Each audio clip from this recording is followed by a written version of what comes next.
Audi's history of four-wheel drive cars is something of an unusual one. Back in the 80s, it was the first manufacturer to introduce four-wheel drive to its World Rally cars, and it proved so successful that it won 2 titles back to back.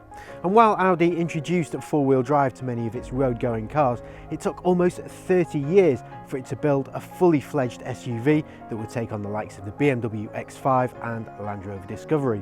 And here it is, the Q7. This mid-2016 refresh though has really brought things up to date.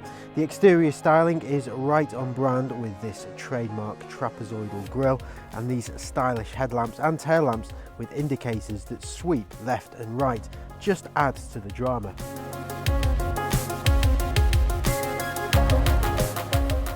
When it comes to interiors, few manufacturers are quite in the same league as Audi. The dash is beautifully laid out and clutter-free, and there's an 8.3-inch screen which rises from the center console, and it displays information like your satellite navigation, your phone, your radio, and it's all operated via this rotary dial, which is straightforward to use.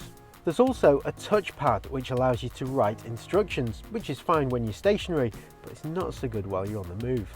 Another neat touch is Audi's virtual cockpit, which is an optional extra, but it's well worth it.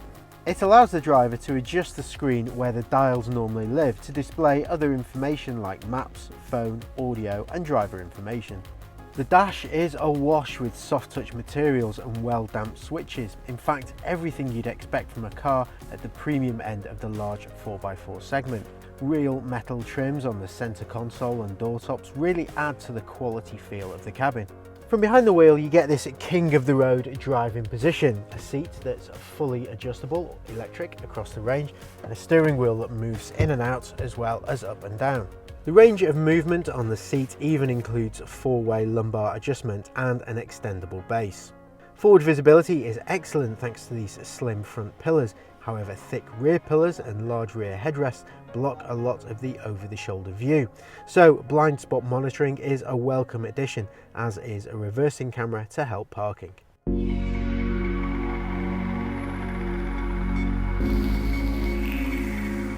Even those over 6 foot will not be disappointed by cabin space. Headroom in the front and back is extremely generous, and you won't be wanting when it comes to finding places to store things. The door pockets will easily swallow a 1.5 litre bottle, there's 2 good sized cup holders in the front, a large glove box and additional space under the armrest. The high ride height does mean that you have to climb into the back, but once you're there you'll find 3 people can sit here in absolute comfort. There's lots of headroom and there's more than enough legroom. The only downside is anyone who's sat in the middle will have to deal with this central transmission tunnel. The middle row of seats all slide and recline individually, which means you can have extra legroom or more boot space. The Q7 also has the added advantage of having 2 extra seats in the boot, so you can carry extra people. With the 3rd row of seats down, the boots will easily swallow several buggies or large suitcases.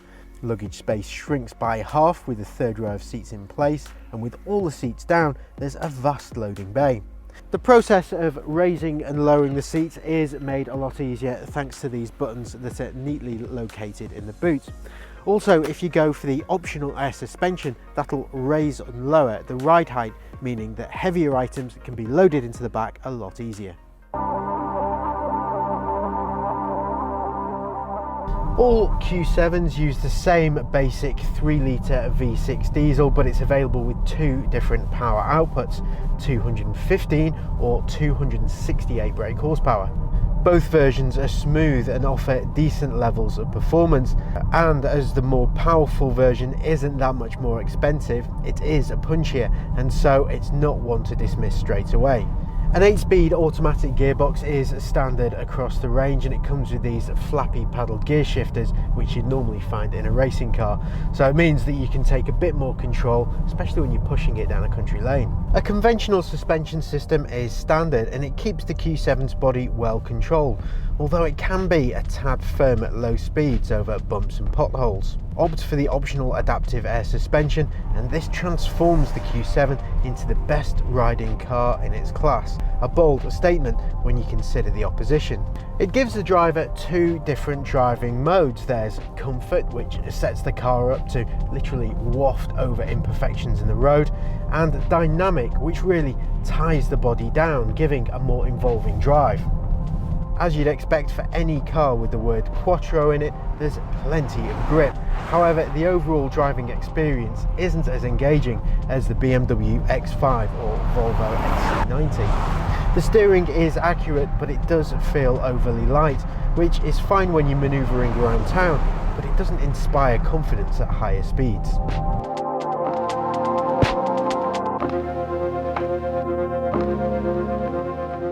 This is a premium SUV and it does command a premium price tag. That said, the sticker price does fall in line somewhere between a Volvo XC90 and Range Rover Sport. Haggle hard and discounts will be available, and it will retain strong resale values. Because of the lack of engine options, there really isn't a green option. Both have higher CO2 emissions than rivals, which may put off company car buyers, and they're also not as frugal as the competition. Equipment levels are strong, so even the entry-level SE trim is worth considering. You'll get sat-nav, Bluetooth, dual-zone climate control, part leather electric seats, 19-inch alloy wheels and a powered tailgate. The more expensive S-Line adds a more sporty styling package, 20-inch alloys, rear climate control and sport seats. The only options we'd recommend would be the air suspension, which improves the ride dramatically, and Audi's virtual cockpit. The previous generation Q7 had a checkered history when it came to reliability. It finished 34th out of 37th in the most recent What Car Reliability Survey. This is an area Audi claims to have addressed, but is reassuring all Q7s come with a 3-year 60,000 mile warranty, which can be extended to 5 years and 90,000 miles for an extra cost. The Audi Q7 is one of the best large premium SUVs on the market. It's practical thanks to its spacious interior, large boot and 7 seats. It has smooth engines, excellent cabin quality, and the optional air suspension is an absolute must. On the downside, it's not quite as polished to drive as some of its rivals, and its limited powertrains make it more expensive to buy and run too. For more information, search for the Audi Q7 on whatcar.com, and to keep up to date with all our latest video road tests, click subscribe.